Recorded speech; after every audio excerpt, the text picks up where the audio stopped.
What's up guys, Matt the Riff Master. Today we're going to be discussing where your tone comes from.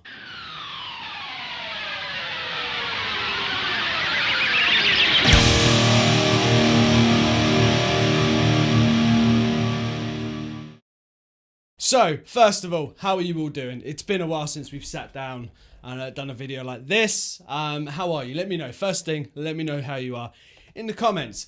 Now, moving on to the question that's been around for ages. What gives you your tone? What gives you tone? How do you get tone? Where does your tone come from? Okay, so obviously you've got your guitar in your amp. People all think that's where it comes from, the guitar and the amp. Now, every guitar sounds different. Every amp sounds different. Strings are a contributing factor to your tone. Whatever strings you're using, what gauge you're using, what brand you're using. Pickups, what pickups you're using. Active, passive. Sometimes even down to the guitar pick that you use. But yes, all of those things are contributing factors to your tone. However, as much as they are part of it, they're only a small bit of it. Okay? So your tone comes from, you've probably heard this a lot before, comes from you. Your hands, your fingers, the way you. Okay?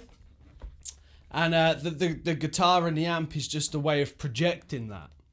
Okay, so I think it all comes down to not physically, my fingers aren't very good, therefore my tone's going to be shit. Absolutely not. However, it's all to do with technique and feel. Okay? Now, we all know what both of those words mean when it comes to guitar playing. Having technique and having feel. I don't know if you remember, I did a video a little while back called Don't Be a Stiffy. Because you see some people when they're playing and they're very stiff. So it's little things like vibrato, little bends, nuances that you do, the way you pick, how hard you pick. All these little things give you a sound and give you, more importantly, your sound. That's why when everyone's going, I want this tone, I want the Metallica tone. I want the tone of this guitar player. I want to sound like Hendrix, I want to sound like Van Halen. But you won't, because you don't have, firstly, you're not them. And secondly, you don't have the feel that they have. Everyone's got their own special feel. And that's what gives us our tone. So, as much as, like I said, amp, guitars, whatever you have, pedals, they are a contributing factor to your tone. They're a very important part to your tone. I mean, yes, certain amps do certain things well. Certain guitars do certain things well. But at the end of the day, it ultimately comes down to your hands, your fingers, your technique, and your feel.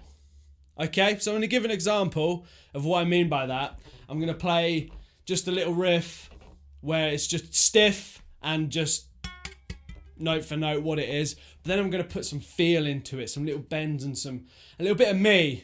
And then we'll hopefully be able to see the difference. So let's do this.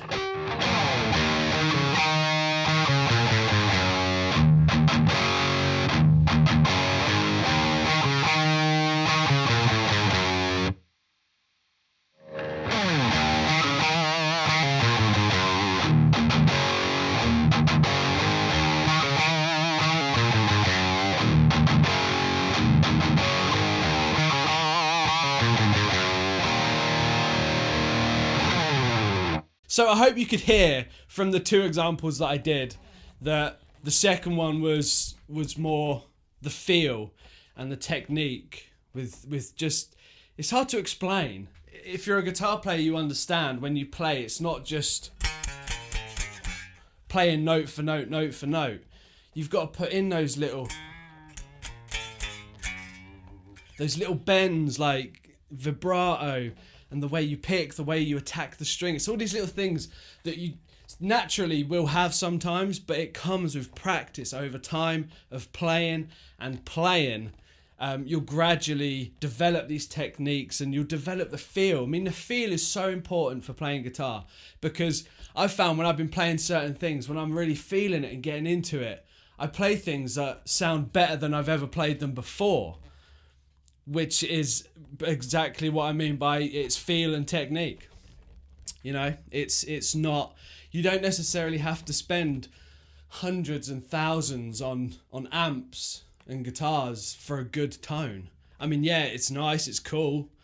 I mean, it sounds good, but at the end of the day, like I said, it comes from you, the player, not an extremely overpriced Mesa Boogie Jaw rectifier, which some of you keep telling me to get, which is never gonna happen. So let's just drop that, shall we? So I'll give you an example of a riff that you will find very familiar, and how I've seen it played, and how, you know, if you give it a little bit of feel and a little bit of you, it can make it sound a lot better.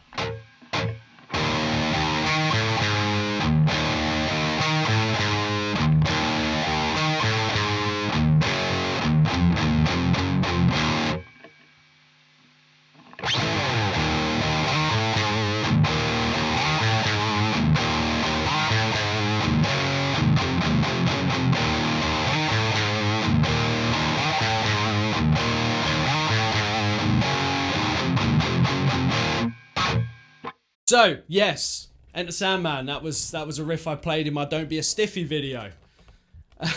Because, yeah, you're playing it right, but you're also playing it like a boner. Alright? And that's not good.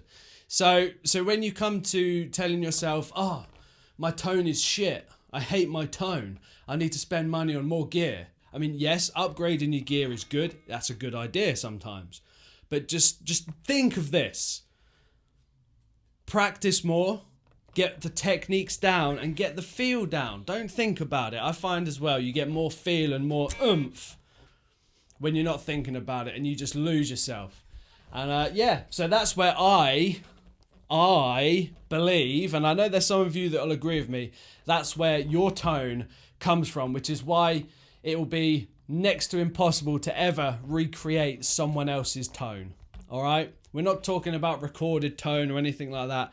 If you sat in the room with James Hetfield and he sat there and he's playing through his gear and you had the exact same gear, you would not sound like him, because that's him. It all comes from you, from within. Okay? That's where it comes from. So guys, let me know down below what you feel about where your tone comes from, and any other factors that I missed out maybe that you feel are a big contributor to tone. Let me know down below. If you're new, subscribe, because I'm here to make your life a little bit better, because you can come hang out, fuck around, and just be awesome, because that's what we all do. Follow me on Instagram down here, and I think that's everything from me today, ladies and gentlemen. So as always, rock out, be awesome, and I will see you very soon. See ya!